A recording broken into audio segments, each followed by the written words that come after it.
So हाय, आज मी बनवते आहे तवा पुलाव.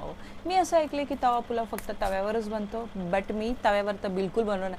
जर का मी तव्यावर बनवायला घेतला तवा पुलाव, शेवटला बनवत असताना तव्यावर एवढूसा राहील, तव्याच्या बाहेर पूर्ण. तर मी ना इथे तांदूळ घेतलेत. हे तांदूळ मी धुवून घेणार आहे आणि मी कुकरला आपण आता ह्याच्यात 2 शिट्ट्या काढून घेऊ आणि तोपर्यंत जोपर्यंत कुकरच्या शिट्ट्या होत आहेत तोपर्यंत आपण भाज्या कट करून आपली सोलून झालेली आहे. आता आपण एवढीशी फरसबी घेतली आहे, मी ती कापून घेते. अशा प्रकारे आपला कांदा कापून झाला. एक टोमॅटो घेतलाय आपण धुवून स्वच्छ, शिट्ट्या पण झाल्या आणि आपला टोमॅटो पण चिरून झालेला आहे. आपला भात पण झालेला आहे. गॅस बंद करूया. मिरच्या घेतल्या आणि त्यात ॲड केलं गरम पाणी. थोडं करूया लसूण, थोडंसं आलं. दॅट्स आपण अशा प्रकारे थोडंसं ग्राइंड करून घेतलंय.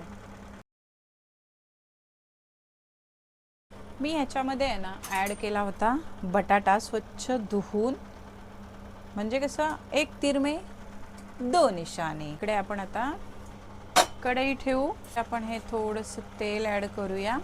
आहोत आपण बटर, थोडंसं जिरं, थोडीशी मोहरी, कांदा, टोमॅटो टाकायचा आहे. हे चांगलं फ्राय होऊन द्या. आपण भाज्या कापून ठेवल्या होत्या ते सगळं टाकायचं आहे याच्यामध्ये. मध्ये ॲड करणार आहोत मसाले, थोडीशी हळद, गरम मसाला थोडीशी टाकू, कारण आपली मिरची जी आहे ती आहे तिखट. ह्याच्यामध्ये ॲड करणार आहोत पावभाजी मसाला आणि परतवून घेणार आहोत.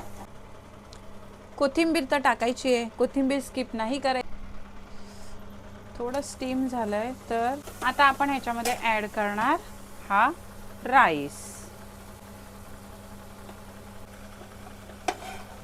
चांगला मिक्स करून ॲड करायचा आहे हा बटाटा, कोथिंबीर. 10 मिनिटं तरी स्टीम करून घेऊ व्यवस्थित मंद आचेवर. पुलाव आपला बनून